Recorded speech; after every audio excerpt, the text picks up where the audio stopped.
की कशा प्रकारे काय होतं ते. तर श्रीमद भागवताचा हा 26वा अध्याय आहे आणि 28 प्रकारचे नरक आहेत. पुन्हा विचारतो सांगता यावं सगळ्यांना, सर्वांनी ध्यान करून ऐका. तुम्हाला घाबरवण्यासाठी नाहीये, परंतु हे भागवत बोलतंय, एकही शब्द इकडे तिकडे होणार नाही. 100% शिक्षा तुम्हाला भेटेल जर आपण हे कर्म केलं तर. हे ऐकल्यामुळे काय होतं माहिती का मंडळीनो, की आपण नीट वागतो. संविधान माहित असेल, कलम क्रमांक 302 नुसार बाबा हत्या केली किंवा इतर जन्मठेपेची शिक्षा होऊ शकते, बलात्कार केला तर जन्मठेपेची शिक्षा होऊ शकते, तर मला ते त्या मार्गाला गेलं नाही. तसं भागवत ऐकल्यानंतर, हे नरकाचं वर्णन ऐकल्यानंतर लक्षात येईल की मला त्या मार्गाला जायचं का नाही. जो मनुष्य, फक्त ऐकत राहायचं, सर्वांनी ध्यानपूर्वक ऐकायचं, नंतर प्रश्न विचारला जाईल तुम्हाला. जो मनुष्य दुसऱ्याची पत्नी, मुलं आणि धन अपहरण करतो त्याला मृत्यूनंतर तामिस्त्र नावाच्या नरकामध्ये ढकललं जातं. या नरकामध्ये कठोर दंड दिला जातो, प्यायला पाणी दिलं जात नाही. यमराजांचे क्रूर दात त्याला इतक्या यातना देतात आणि तो मूर्छा येऊन पडतो. भरपूर शिक्षा दिली जाते त्याला. जो मनुष्य दुसऱ्याशी फसवणूक करून त्याच्या पत्नीचा अथवा मुलाबाळांचा उपभोग घेतो त्याला अंध तामिस्त्र नरकामध्ये टाकण्यात येते. हा दुसरा प्रकार नरकाचा. नाव बोला, काय सांगितलं मी? अंध तामिस्त्र. या नरकामध्ये इतक्या तीव्र वेदना होतात की त्याची बुद्धी आणि दृष्टी नष्ट होते आणि याच्यामध्ये भयानक जीवाला यातना दिल्या जातात. पूर्ण डिटेल मध्ये मी सांगत नाही, कारण तुम्हाला रात्रभर झोप येणार नाही, म्हणून मी सांगत नाही. पूर्ण डिटेल मध्ये दिलेलं आहे, ज्यांना इच्छा आहे वाचा भागवत. हे काय केलं जाईल कोणतं कारण. शरीराला आत्मा समजणारा मनुष्य आपल्या शरीराचे तसेच पत्नी आणि मुलाबाळांचे शरीराचे पालन पोषण करण्यासाठी दिवस रात्र परिश्रम करून धन अर्जन करतो. स्वतःचे आणि आपल्या कुटुंबाचे पालन पोषण करताना इतर जीवांची हिंसा करतो, म्हणजे बाकीच्या प्राण्यांना मारतो आणि स्वतःचं कुटुंब पालन पोषण करतो. गरज नाहीये तसं करण्याची. भाजीपाला खाऊन पण जिवंत राहू शकतो, पण विनाकारण इतर प्राण्यांना मारतो तर मृत्यू समयी त्याला देहाचा त्याग करायला लागतो आणि रौरव नावाच्या नरकामध्ये फेकून दिलं जातं. म्हणजे जे लोक स्वतःच्या जिभेचे चोचले पुरवण्यासाठी इतर प्राण्यांना मारतात त्यांच्यासाठी एक विशेष नरक आहे, त्याचं नाव रौरव आहे. काय आहे? छान. तर या रौरव नरकामध्ये अजून पुढची पाहिली आहे, जे द्वेष करतात, म्हणजे इतरांचा पण द्वेषच करतो, तर इतर जीवांचा, आणि त्यांची हत्या करतो. मग नरकामध्ये घेऊन गेल्यानंतर रुरु नामक एक पशु आहे. हा पशु विशेष पशु आहे, त्याचं चित्र दाखवणार नंतर तुम्हाला. तर रुरु नामक एक पक्षी आहे, अतिशय बेकार पक्षी आहे. तर तो पक्षी काय करतो, त्याला वेदना देतो, म्हणून त्या नरकाचं नाव पडलेलं आहे रौरव. काय नाव आहे? तर तो पक्षी सापापेक्षा सुद्धा क्रूर आणि द्वेषी असतो. तर रुरु नावाचा पक्षी. आणि इतरांची हत्या करून दुसऱ्यांना दुःख देऊन स्वतःचं पालन पोषण करणाऱ्या मनुष्याला महारौरव नरकामध्ये जावं लागतं. म्हणजे थोडंफार ठीक आहे, पण त्यात पण अजून जास्त हत्या केली तर स्पेशल नरक आहे त्याच्यात, व्हीआयपी लोकांसाठी. त्याचं नाव काय? महारौरव. काय नाव? तर तो जो रुरु नावाचा पशु आहे तो टोचा मारतो त्याला, त्या व्यक्तीला, त्याचा मांस खात होतो. तर आणि पण तो मरत नाही. नरकामध्ये इतका त्रास दिला जातो, पण तो व्यक्ती मरतच नाही, फक्त त्रास होतो. हे वैशिष्ट्य नरकाचं. जे लोक स्वतःच्या देहाचं पोषण आणि जीवातृप्ती करण्यासाठी निष्पाप पशु पक्ष्यांना जिवंतपणीच शिजवतात, त्या क्रूर लोकांची नरभक्षकाकडूनही निंदा केली जाते. अशा लोकांना कुंभीपाक नरकामध्ये घेऊन उकळत्या तेलामध्ये शिजवलं जातं. कोणता नरक? कुंभीपाक. म्हणा, हे साखर पाक मधला प्रकार नाही. कुंभीपाक म्हणजे जे लोक आजकाल निघाले ना, कोंबडी वगैरे काय करतात, डायरेक्ट जाळावर धरतात असे, किंवा खेकडे वगैरे असे काठीला बांधतात, डायरेक्ट जाळावर धरतात आणि फ्राय करून खातात. मला काय अनुभव नाही, ऐकलेलं आहे, पाहिलेलं आहे. तर अशा लोकांना विशेष नरक आहे कुंभीपाक. म्हणजे मांस खाणाऱ्यामध्ये पण विविध प्रकारचे नरकाचं वर्णन आहे. घाबरू नका जास्त, तुम्ही थोडं लक्ष द्या फक्त. ब्राह्मणाची हत्या करणाऱ्या मनुष्याला कालसूत्र नामक नरकामध्ये टाकण्यात येतं. कोणता नरक? जो व्यक्ती संतांची हत्या करतो, साधू संतांची हत्या करतो, ब्राह्मणांची महात्म्यांची हत्या करतो, त्यांना कालसूत्र नरकामध्ये टाकण्यात येतं. कालसूत्र नरक म्हणजे तांब्याचा नरक असतो. तांब्याचा भाग असतो, वरून सूर्य असतो कडक, वरून सूर्याची गरमी, खालून ते तांब तापले त्याची गरमी, आणि त्याच्यामध्ये तो गोलपटतो.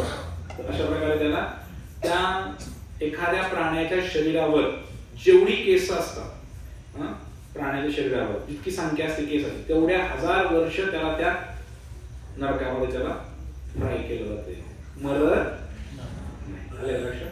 त्यानंतर पुढच्या नरकाचं वर्णन आहे, मनुष्याने कोणतीही अडचण नसताना वेद मार्गाचा त्याग केला.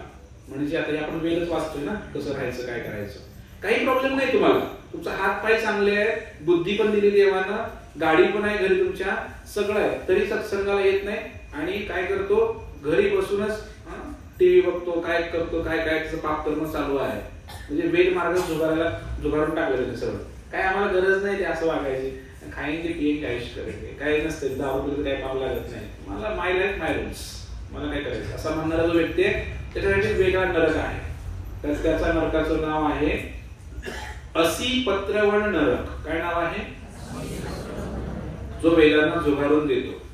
तर चापकाच्या माऱ्यामुळे असह्य झालेल्या वेदना, तिथे चापकाने मारलं जातं आणि तलवारीच्या पात्या समान तीक्ष्ण धारदार पाते असलेल्या ताड वृक्षाच्या पानामधून वाट काढीत पळावे लागते. मागं चाबूक घेऊन लागतात आणि तलवारीच्या पात्यासारखी पानं असतात, ते त्याच्या शरीरामधून घुसतात आरपार. इतका त्रास होतो पण मरतच नाही, फार त्रास होतो, असं त्या वर्णनाचं वर्णन आहे. आणि तो पुन्हा पुन्हा मूर्छा येऊन पडतो, अरे मी आता काय करू, मला कोण वाचवेल का, असं रडतो, परंतु त्याला कोणीच वाचवत नाही. पुढचा नरक आहे. किती झाले नरक? 7 झाले. जो पापी राजा किंवा शासकीय प्रतिनिधी निष्पाप मनुष्याला शिक्षा देतो, देहदंडाची शिक्षा देतो, त्याला सुकरमुख नावाच्या नरकामध्ये नेलं जातं. म्हणजे गव्हर्नमेंट ऑफिसर जे आहेत, जे शासकीय अधिकारी आहेत, जे विनाकारण लाच घेतात आणि जे दुसऱ्याला चुकीची शिक्षा फरमावतात, जसं की वकील आहे. वकील काय करतो? खऱ्याचं खोटं, खोट्याचं खरं. वकील, जज आणि शासकीय अधिकारी जे गडबड करणारे आहे, या सर्वांसाठी विशेष नरक भगवंतांनी बनवलेला आहे. आणि त्या नरकाचं नाव आहे सुकरमुख. काय नाव आहे? सुकर म्हणजे काय? डुक्कर. तर डुकराच्या तोंडासारखा नरक आहे तो. तर तिथे त्याला रस काढण्यासाठी उसाला पिळतात, त्याप्रमाणे पिळून काढतात, कारण तरी लोकांची पिळवणूक आहे. तलाटे असतील, कुणी असतील, या या या उद्या या, उद्या गेले की परवा या, परवा गेले की तेरवा या. केस किती वर्ष चालले? केस किती? 15 वर्ष झाले, 20 वर्ष निकालच नाही. आणि तो पण दिला निकाल, परत चुकीचा निकाल दिला. त्यांच्यासाठी खास नरक बांधलेला आहे, त्यांना जाऊन सांगा, कारण ते इथे येणार सत्संगाला 100% माहिती आहे, कारण सत्संगाला त्यांचं खायचं प्यायचं बंद होईल ना. येथे तो पापी पुरुष अर्थस्वरामध्ये रडू लागतो. अनावश्यक शिक्षा भोगणारा निष्पाप मनुष्य मूर्छित होतो, त्याप्रमाणे मूर्छा येते. त्याला निर्दोष व्यक्तीला दंड देणाऱ्या मनुष्याला असह्य यातना सहन करावे लागतात. पुढचा नरक आहे भगवंताच्या योजनेनुसार ढेकून, डास इत्यादी हीन श्रेणीचे जीव मनुष्य आणि अन्य पशूंच्या रक्ताचं शोषण करतात, पण त्यांना माहित नसतं. डासाला माहित नसतं, ढेकणाला माहित नसतं की मी कुणाला चावतोय. तो काय बोलत नाही की हा अंबानीचं शरीर आहे, त्याला कसा चाव, हे मोदीचं शरीर आहे असं चाव. तर मोदी असो किंवा इथला कोणी गोदी असो, कोणी असो, त्याला काही गरीब श्रीमंत काही कळत. त्यामध्ये डासाचा काही दोष, तो काही मुद्दाम चावत.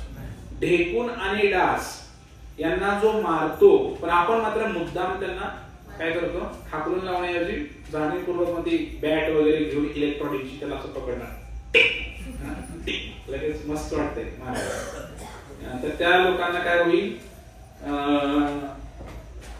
असं सांगितलेलं आहे इथे. कुठला नरक आहे? अंधकूप. काय नरकाचं नाव आहे? तर डासांना मारणाऱ्या लोकांसाठी सुद्धा नरकाची व्यवस्था आहे, त्याचं नाव सुद्धा दिलेलं आहे. किती म्हणून म्हणतो ना, आपला धर्म, आपलं संस्कृती फार उच्च आहे. इकडे जगात लोकांना मारून खायला लागले, आणि आपला धर्म काय सांगतो? डासाला मारून. म्हणून त्यांना आपण छळले असतं म्हणून त्यांना अंधकूप नावाच्या ह्याच्यामध्ये टाकलं जातं. अंधकूप मध्ये ज्यांना ज्यांना तुम्ही छळलेलं आहे, ज्या पक्ष्यांना तुम्ही दगड मारलेला आहे, ज्या सापाला तुम्ही मारलेला आहे, सापाला मारण्याचा अधिकार नाहीये, विनाकारण मारण्याचा अधिकार. जर तो साप तुमच्या घरात घुसून तुम्हाला चावायला लागलाय तर त्याला तुम्ही मारू शकता. विंचू, साप जे विषारी प्राणी आहेत त्यांना मारायचा अधिकार तेव्हाच आहे जेव्हा ते तुमच्यावर आक्रमण करतात. विनाकारण जर तुम्ही त्याला जाऊन मारत असाल तर अंधकूप मध्ये नेलं जाईल आणि ते तिथे उपस्थित असतील तुम्हाला वरती चावण्यासाठी. तर डास, ओवा, भागवत किती क्लिअर बोलतो, डोक्यातल्या ओवा आहेत ना, वा, त्या सुद्धा मारायला नाही पाहिजे, ते दिलेलं आहे. तर सरपटणारे प्राणी, डास, ओवा, कीटक, माशा, माशा म्हणजे आपल्या जिल्हे असतात ना भाज्यावर, त्या माशा, हे सर्व जीवजंतू चारही बाजूने आक्रमण करतात आणि त्याला झोपू देत नाही. त्याचं नाव आहे अंधकूप. आणि तिथे साप ढसतात पण तो मरत नाही. अशा प्रकारे अपरिमित त्याला त्रास भोगावा लागतो.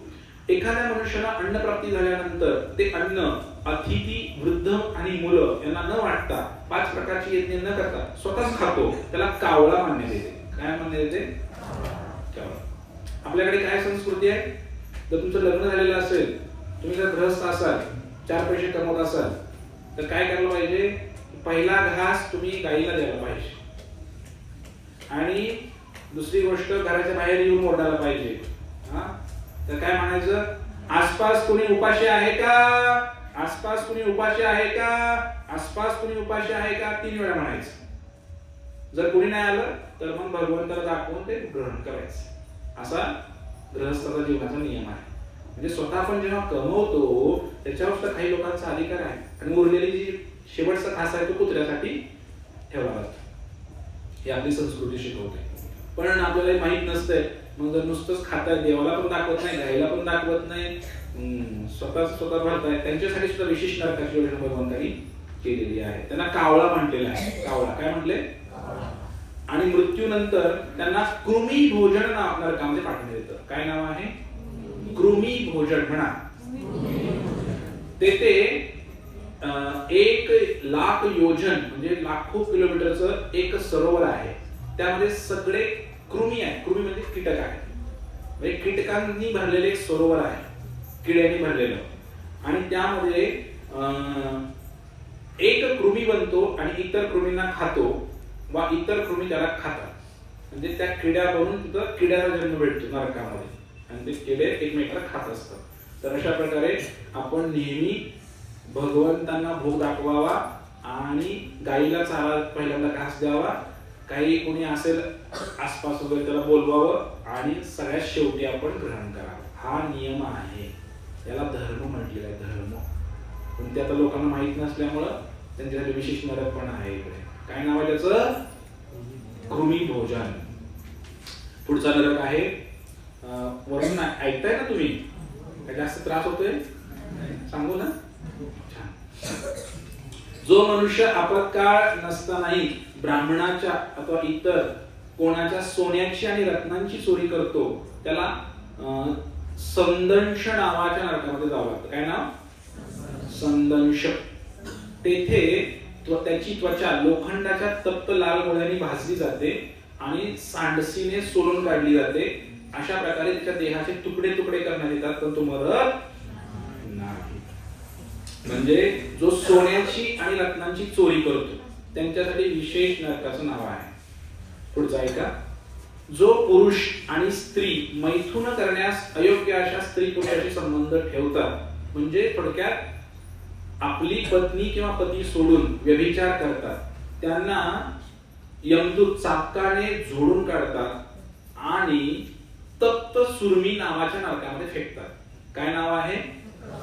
तप्त सुरमी. म्हणजे जे व्यभिचार करतील, परपुरुष परस्त्री संबंध ठेवतील त्यांना तप्त सुरमी नरकामध्ये फेकण्यात येईल. आणि तिथे पुरुषाला लोखंडाच्या तापलेल्या स्त्रीचा पुतळा, म्हणजे स्त्रीचा पुतळा लोखंडी जो अतिशय तापलेला आहे त्याला आलिंगन द्यायला लावलं जाईल आणि स्त्रीला पुरुषाच्या पुतळ्याला आलिंगन द्यायला लावलं जाईल. तर अशा प्रकारे शिक्षा तप्त सुर्मी नावाच्या ह्याच्यामध्ये दिलेली आहे. म्हणून विवाह अंतर्गत संबंध ठेवावे, विवाह बाह्य संबंध ठेवू नये असं भागवत सांग. पुढचा नरक किती झाले नरक? 12. मोजा तरी काय, मोजायला काय पैसे पडतात का? लक्ष दे थोडंसं. जो मनुष्य अनिर्बंध प्राण्याशी मैथून करतो त्याला वज्रकंटक शाल्मली नावाच्या नरकामध्ये नेण्यात येते. काही लोक इतके खालच्या स्तरावरचे आहेत, प्राण्याशी सुद्धा मैथून करतात. तर विदेशामध्ये लोक अशा खालच्या स्तराचे आहेत, तर त्यांच्यासाठी सुद्धा विशेष नरक आहे, वज्रकंटक नावाचा नरक आहे. तिकडे वज्रासारखे तीक्ष्ण काट्याने भरलेला एक वृक्ष आहे, त्या वृक्षावर बांधतात त्याला आणि खाली सोडतात, वेगाने खाली सोडतात. ते सगळे काटे, लोखंडी काटे त्याच्या शरीराच्या चिंधड्या उडवतात. तर जो असा करतो. आणि दुसरा पुढचा नरक आहे, जो व्यक्ती क्षत्रिय कुळामध्ये जन्माला येऊन सुद्धा, प्रशासकीय अधिकाऱ्यांच्या उच्च कुळामध्ये जन्माला येऊन सुद्धा धर्माच्या कर्तव्याचं पालन करत नाही, तो अधोगतीत होतो आणि मृत्यूनंतर वैतरणी नामक नदीमध्ये पडतो. वैतरणी काय नाव आहे? तर या नदीमध्ये अनेक हिंस्र जलचर प्राणी आहेत. जेव्हा नदीमध्ये टाकलं जातं तेव्हा त्याला आपल्या पापाचं अखंड स्मरण होत राहतं. आणि या नदीमध्ये काय आहे? पाणी नाही, मल, मूत्र, पू, रक्त, केस, नख, अस्थि, मेद, चरबी, मांस यांनी भरलेली नदी आहे. तर अशा नदीमध्ये त्याला फेकलं जातं जेव्हा तो व्यक्ती चांगल्या कुळामध्ये जन्माला येऊन सुद्धा धर्माचं पालन करत नाही. नीच कुळामध्ये शूद्र स्त्रियांचे निर्लज्ज पती, तर काही शुद्धतेच्या नियमाचं पालन करत नाही तर त्यांना पुयोद नामक नरकामध्ये फेकलं जातं. या नरकामध्ये पू, मूत्र, मल, कफ, लाळ आणि तत्सम घटकांनी बनलेला सागर असून तर त्याच्यामध्ये त्याला भरपूर त्रास होतो. ते त्याला खावं लागतं. ते मल, मूत्र, पू, रक्त, मांस सगळं खावं लागतं त्याला तिथे. तर असा एक नरक आहे. तर फास्ट घेतो मी थोडस. पुयोद काय नावाचं नरक आहे? ज्यांचं आचरण चांगलं नाही, म्हणजे खालच्या स्तरावरचं मैथून जे करतात, तर अशा प्रकारचे लोक आहेत. ब्राह्मण, क्षत्रिय आणि वैश्य या उच्च वर्णातील मनुष्य जर वन्य पशूंची अनावश्यक हिंसा करण्यामध्ये आपला कुत्रा, खेचर, गाढव आदी पाळीव प्राण्यांना मनात घेऊन त्यांचा उपयोग करीत असतील तर त्याला मृत्यूच्या नंतर प्राणरोध नरकामध्ये पाठवलं जातं. तिथे त्याला पशुप्रमाणे लक्ष बनवून बाणांनी घायाळ केलं जातं. म्हणजे जे लोक ब्राह्मण आहे, क्षत्रिय आहेत, वैश्य आहेत, तर हे शिकारीसाठी आपले कुत्री, खेचर, गाढव जंगलामध्ये घेऊन जायचे आणि प्राण्यांची हत्या करायची. असे जे करतात त्यांच्यासाठी विशेष नरक आहे. आणि त्या नरकाचं नाव काय आहे? प्राणरोध नरक. तर पुढचा नरक आहे, जे लोक वर्तमान जीवनामध्ये आपल्या उच्च पदाविषयी अहंकारी असून ऐहिक प्रतिष्ठेसाठी अनिर्बंधपणे पशुयज्ञ करतात त्यांना मृत्यूनंतर विषसन नावक नरकामध्ये ठेवण्यात येते. तेथे त्यांचा अनन्वित छळ करून त्यांची हत्या केली जाते. म्हणजे जे लोक आता अतिशय पदाने अहंकार झालेला आहे, त्यांना म्हणजे फार मोठी पोस्ट त्यांच्याकडे आहे आणि त्याचा आधार करून ते अनिर्बंधपणे पशुयज्ञ करतात, म्हणजेच पशूंची हत्या करतात. तर काय लक्षात येते का तुमचं मला काय म्हणायचं? स्लॉटर हाऊस, कत्तलखाने, गायींचे कत्तलखाने ओळख की नाही? ते चालवतो कोण? हे मोठे मोठे नेते मंडळीच असतात सगळे. त्यांच्या ह्याच्याशिवाय कत्तलखाने चालू शकत नाही. तर ह्या लोकांना विशेष नरक आहे. त्यांना जाऊन सांगा काय नाव नरकाचं? विषसन नरक. विशेष नरक आहे. नरकाचं नाव स्वतःच आहे. तर कारण ते कत्तलखाने चालवतात. त्यानंतर आहे द्विजांच्या म्हणजे ब्राह्मणांच्या वर्गातील मूर्ख मनुष्याने जर आपल्या पत्नीला नियंत्रित ठेवण्यासाठी कामेष्ठेने जर आपलं वीर्य प्यायला भाग पाडलं तर त्याला लाला भक्ष नरकामध्ये फेकण्यात येतं. त्यामुळे वीर्याने भरलेली नदीच असते पूर्ण, ते त्याला प्यावं लागतं तिकडे. असे काही प्रकार समाजामध्ये आहेत. या जगामध्ये काही लोकांना चोरी करणे हाच व्यवसाय असतो आणि म्हणून ते इतरांना विष देतात, इतरांच्या घराला आग लावतात. त्याचप्रमाणे टॅक्स जीएसटी लावतात, आयकर विभाग, तर लुटमार करतात, अशा आसुरी चोरांना मृत्यूनंतर सारमेयादन नामक नरकामध्ये फेकण्यात येतं. काय नरकाचं नाव आहे? हे सगळं अर्थपूर्ण आहे बरं का. तर जेव्हा एखादा व्यक्ती चोरी करतो दुसऱ्याच्या घराला आग लावतो आणि विनाकारण टॅक्स भरायला लावतो राजा, तो राजा पण या नरकामध्ये जातो. तर असं वर्णन आहे. टॅक्स हा प्रमाणामध्ये असावा आणि योग्य असावा आणि त्या टॅक्सचा वापर सरकारने सरकारी कामाची म्हणजे लोकांच्या जनतेच्या हितासाठी करावा. जर टॅक्स घेऊन सरकार जर दुसरं काही काम करत असेल तर त्यांच्यासाठी पण हा विशेष नरक आहे. आलं लक्षात तुमच्या? टॅक्स समजतं का? Tax, GST. त्यानंतर या नरकामध्ये काय केलं तर 720 कुत्रे असतात, तीक्ष्ण दात असणारे, आणि यमदूतांच्या आज्ञेनं अशा चोरांच्या शरीराची लचके तोडतात. मग ते तुम्ही लचके तोडताय की नाही शेतकऱ्याचे? विनाकारण टॅक्स लावायचा, विनाकारण त्याची चोरी करायची किंवा शेतकऱ्यांचा माल जाणीवपूर्वक कमी दराने घ्यायचा, त्यांची सुद्धा योजना आहे सगळी. किती बारकावा आहे भागवतामध्ये, विचार करा. कधी वाचलंय का तुम्ही असलं कधी? जो मनुष्य वर्तमान जन्मामध्ये खोटी साक्ष देतो, खोटं बोलतो, म्हणजे उगाच दुसऱ्याची बाजू घ्यायला जातो, व्यवसाय करताना आणि दान देताना असत्य भाषण करतो. काय म्हणतो? मी 1000 रुपये दान देणार आहे असं म्हणतो सगळ्या देत, परत देत नाही, त्यांच्यासाठी पण नरक आहे. आणि मृत्यूनंतर यमदूतांकडून कठोर दंड दिला जातो. या पापी मनुष्याला 800 मैल उंच पर्वताच्या शिखरावर नेण्यात येतं.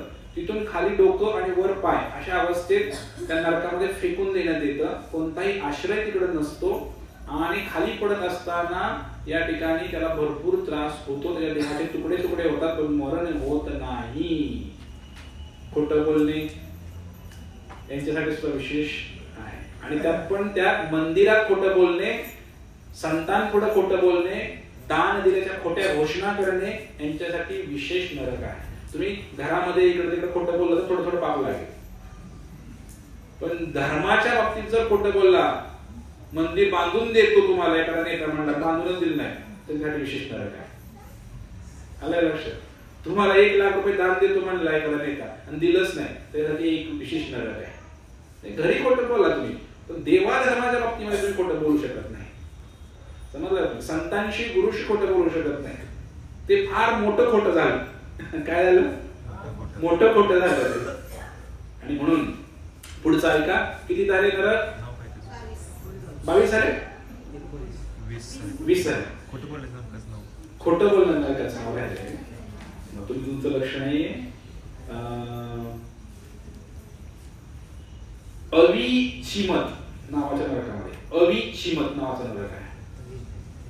पुढचा नरक आहे मद्यपान करणाऱ्या म्हणजे दारू पिणाऱ्या ब्राह्मणास व ब्राह्मण पत्नीस यमदूत अयपान नामक नरकामध्ये घेऊन जातात. अयपान म्हणजे दारू ब्राह्मणा, बघा यात पण प्रकार आहे. एखादा खालच्या लेवलचा व्यक्ती दारू पिलं तर कमी पाप आहे, पण तुम्ही जर चांगल्या घरात जन्माला दारू पित असाल तर तुम्हाला विशेष नरक आहे.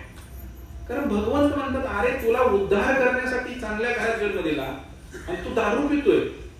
आजकाल हे चालू आहे की नाही? बघा आजकाल असे काही ब्राह्मण आहेत, वास्तुशांती करणारे, पूजा करणारे, आपल्या गावात नाही म्हणत मी, शहरामध्ये मोठ्या प्रमाणात चालू आहे.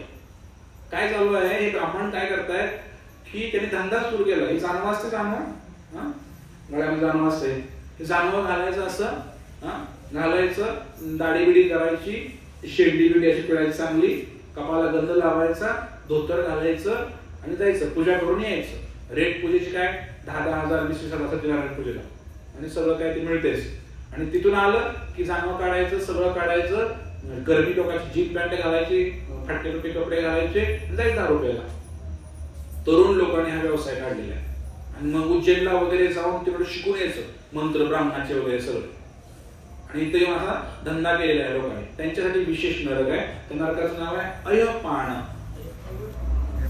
म्हणजे त्यामध्ये तो एवढा महान जन्म तुला दिलेला असताना भगवंतानी, तर त्याला तिथे डांबलं जातं आणि त्याच्या छातीवर बसून त्याच्या नरड्यामध्ये लोखंडाचा उकळलेला रस वतला जातो. दारू पिणाऱ्या व्यक्तीच्या तोंडामध्ये. दारू पिणार का? पितोच नाही आम्ही, आम्हाला कसं ओळखतो? भविष्यामध्ये पिणार का असं म्हणतो. भविष्यामध्ये पिऊ नका, पिता तर सोडून टाका.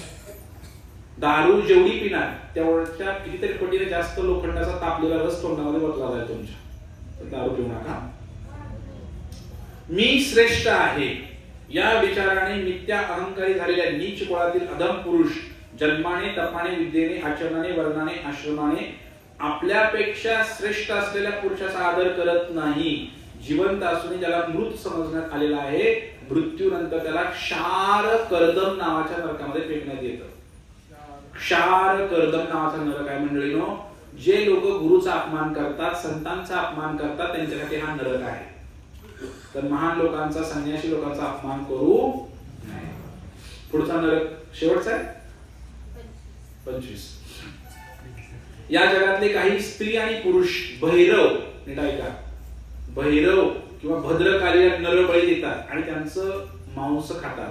अशा स्त्री पुरुषांना मृत्यूनंतर यमदूत घेऊन जातात आणि बळी दिलेले मानव राक्षस बनून आपल्याकडील धारदार तलवारीनी त्यांचे तुकडे तुकडे करतात. नरभक्षकांनी या लोकी नाचून गाऊन समारंभपूर्वक हर्ष उल्हासाने आपल्या नरबळीचे रक्त किंवा मांस भक्षण केलेले असते.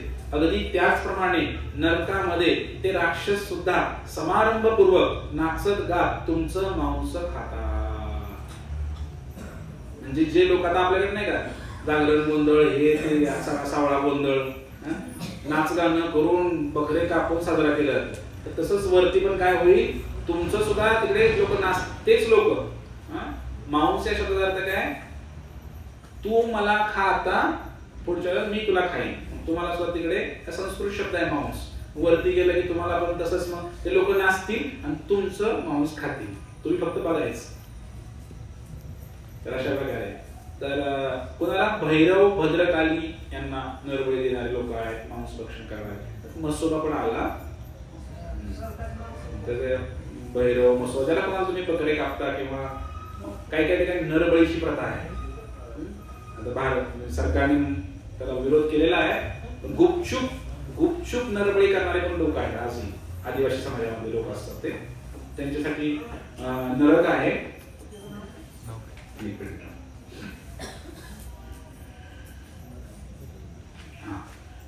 आपल्या गावात आणि वनामध्ये संरक्षणात आलेल्या निष्पाप प्राण्यांना आणि पक्ष्यांना काही लोक या जीवनामध्ये आश्रय देतात, स्वतःच्या संरक्षणाविषयी आश्वस्त करतात.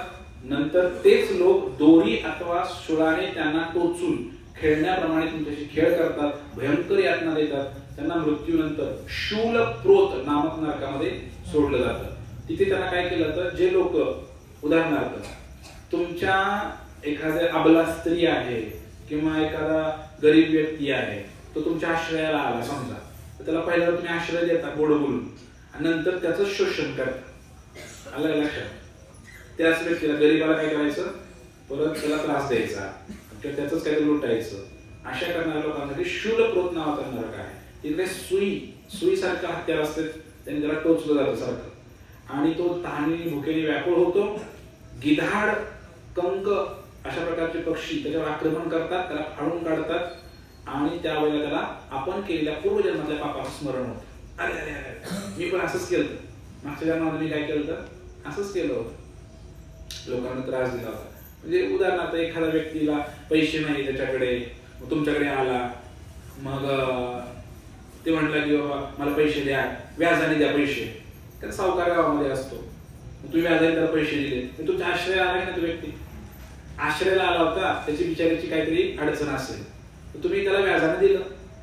मग परत काय केलं तुम्ही, काही कारण असतो तो व्याज भरू शकला नाही किंवा वेळेमध्ये भरू शकला नाही, तुम्ही त्याची जमीन जप्त केली, त्याला चक्रव्याढ व्याज लावलं, म्हणजे त्याची पिळवणूक केली तुम्ही, त्याला सारखं टॉर्चर करत राहिला, त्याच्या घरी जाणार सारखं सारखं, त्याला बिचारा आधीच ते मरायला लागले त्या गरिबीनं, वरनं तुम्ही त्याला जाऊन सारखं टॉर्चर करणार.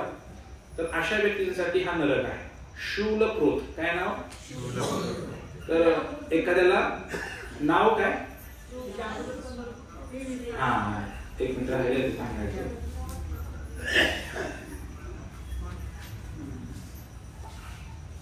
याच्या अगोदर सगळं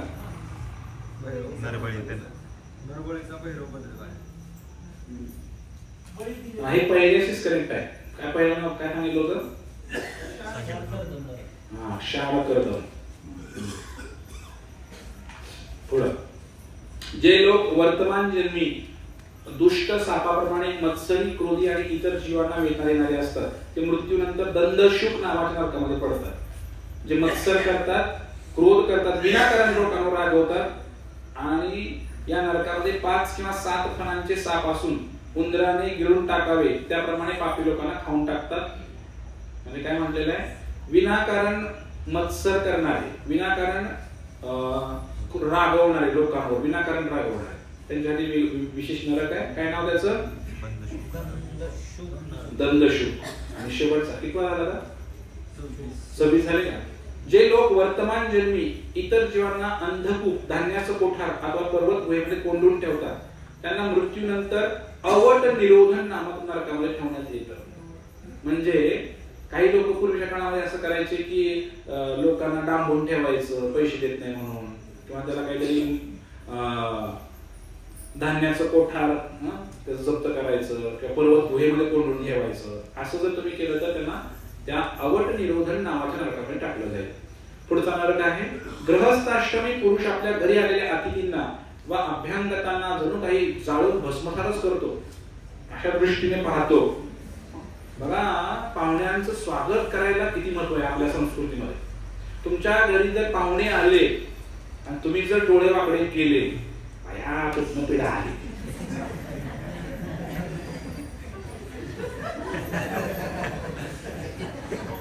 त्याला पर्यावर्तन नामक नरकामध्ये फेकण्यात येतं.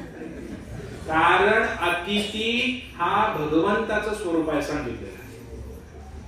तुमच्याकडं पाणी बसायला चटई जरी नसली, कमीत कमी त्याला हरे कृष्णा म्हणा, कसे आहात एवढं तरी म्हणा, स्वागत तरी करा, असं शास्त्र सांग. त्याला सांभाळू नका, पण कमीत कमी प्रेमाने बोला तरी. डोळे वाकडे करू नका. 4 दिवस जास्त राहिला तर कवा निघल याची वाट बघू नका, नाहीतर तुमच्यासाठी पण नरक आहे. पर्यावर्तन नावाचा नरक आहे. तिकडे गिधड, बगळे आणि कावळे, इतर पक्षी त्याच्याकडे तसेच बघतात जसं तुम्ही पाहुण्याकडे बघितलं असं. आणि क्षणार्धात खाली झेपावून मोठ्या वेगाने त्याचे डोळे खेचून बाहेर काढतात. ज्या डोळ्यांनी तुम्ही पाहुण्याला बघितलं त्या ते डोळे बाहेर काढतात ते गिधड. हा नरकाची यातना आहे. कसं आपला संस्कृती, किती महान संस्कृती आहे आपली ना. पण आपल्याला जर ज्ञान नसल्यामुळे आपण तर त्या पाहुण्याची पाक उतरटीच उतरत असतो. कोणी आला की असाच आहे, तसाच आहे, इथंच ते करून आलाय, तिथंच ते करून आलाय, आता आमच्या मुळावर आलाय का, इथून सुरुवात असते आपली. मोकळ्या हाताने आलाय,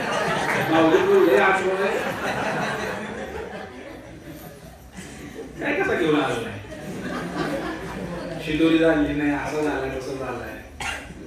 तर अतिथीचं स्वागत हे केलंच पाहिजे, जसं भगवान श्रीकृष्णाने केलं. सुदाम्याचं स्वागत केलं. बिचारा गरीब काय होतं त्याच्याकडे, किती सुंदर स्वागत भगवंताने केलं. सुदाम्याचे पाय धुतले. तशा प्रकारे आपण स्वागत केलं पाहिजे, धावून धावून. आता आमचे काही कवटे मंगळावरून भक्त आले होते, तर ते जाताना मला म्हणत होते, मला फार शिकायला मिळालं म्हणजे तुमच्या इथे भक्त फार सुंदर आहे, किती प्रेमाने विचारतात म्हणे, किती प्रेमाने प्रभूजी तुम्ही कुठले आहे, काय प्रसाद घेतला का, या सगळं वाढू लागतात, किती प्रेमाने म्हणे आम्हाला असं भारावलं म्हणे मी आल्यावर. फार छान भक्त तयार केलेत म्हणे तुम्ही इथं. तर असं ते म्हटले मला. म्हणजे किती त्यांना प्रसन्न वाटलं की आपण कुठेतरी गेल्यानंतर आपलं स्वागत होत आहे. तुमच्या अशा प्रकारे या ठिकाणी पुढचा शेवटचा वर्ग असं मला वाटतं संपते का नाही. या जीवनामध्ये वा जगामध्ये आपल्या धनसंपत्तीचा अहंकार असणारा मनुष्य, मी सर्वाधिक धनसंपन्न आहे, माझ्या ऐश्वर्याची कोण स्पर्धा करू शकेल असा विचार करतो. त्याची दृष्टी वक्र विकृत असते. कोणीतरी आपली संपत्ती हिरावून घेईल अशी भीती सदैव त्याच्या मनामध्ये असते. आपले वरिष्ठ आपली संपत्ती चोरतील, वरिष्ठाविषयी शंका त्याच्या मनात घर करून असते. द्रव्य नाशाच्या चिंतेने त्याचं तोंड, अंतःकरण कोरडं पडतं. म्हणून तो एका दुष्ट राक्षसाप्रमाणे दिसू लागतो. तो कोणत्याही प्रकारचे वास्तविक सुख प्राप्त करू शकत नाही. चिंतामध्ये राहतो नेहमी आणि तो जाणू शकत नाही. धन मिळवणं, वाढवणं, सुरक्षित ठेवणं यासाठी केलेल्या पापकर्मामुळे त्याला सुची मुख नावाच्या नरकामध्ये टाकण्यात येतं. ज्या नरकामध्ये कोष्टी विणकर जे वस्त्र निर्मितीच्या वेळी धागा विणतो की नाही, त्याप्रमाणे यमदूत पापी मनुष्याचं संपूर्ण शरीर धाग्याने शिवून काढतात आणि त्याला दंड देतात. कोण व्यक्ती हो? जन्मापासून मृत्यूपासून पर्यंत फक्त पैसे कमवण्याचा धंदा केलेला आहे. जमीन बंगला गाडी सगळं केलेलं आहे आणि तरी सुद्धा तो शांत झालेला नाही. सारखा वस वस वस वस वस वस वस वस करतोय. सत्संगला येत नाही, नामस्मरण करत नाही, तीर्थयात्रेला जात नाही, काहीच करत नाही, दान धर्म करत नाही, फक्त पैसा साठवतोय आणि तरी सुद्धा तो अंतकरणातून सुखी झालेला नाही, पैसा असून सुद्धा. आणि तो वाळून गेलेला आहे, एका राक्षसासारखा दिसतो, दुष्ट राक्षसासारखा. अशी लोक तुम्ही पाहिलेत का पुढं? कुठं आहे? आपल्या गावात आहे? तर त्यांना जाऊन सांगा त्यांच्यासाठी कुठला नरक आहे? सुचीमुख नावाचा नरक आहे. त्यामध्ये त्याला यमराज काय करतात, ते विणतात, त्याचं शरीर असं फाडून त्याला शिवतात, सारखं शिवतात. हे परीक्षित महाराज, यमराजांच्या ग्रहलोकी असे सहस्त्र नरक आहे. हे झाले 28 प्रकारचे प्रमुख नरक सांगितले. असे हजारो नरक आहेत आणि वर उल्लेख केलेल्या सर्व पापी लोकांना आपल्या पापकर्माच्या प्रमाणानुसार विविध प्रकारच्या नरकामध्ये यातना भोगाव्या लागतात. पुण्यवान लोक देवतांच्या स्वर्ग लोकामध्ये जातात.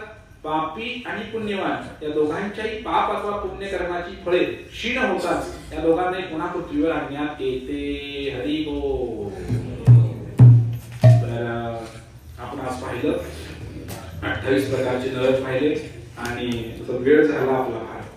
तर या 28 प्रकारचे जे नरक आहेत या नरकांचं वर्णन यामध्ये करण्यात आलेलं आहे.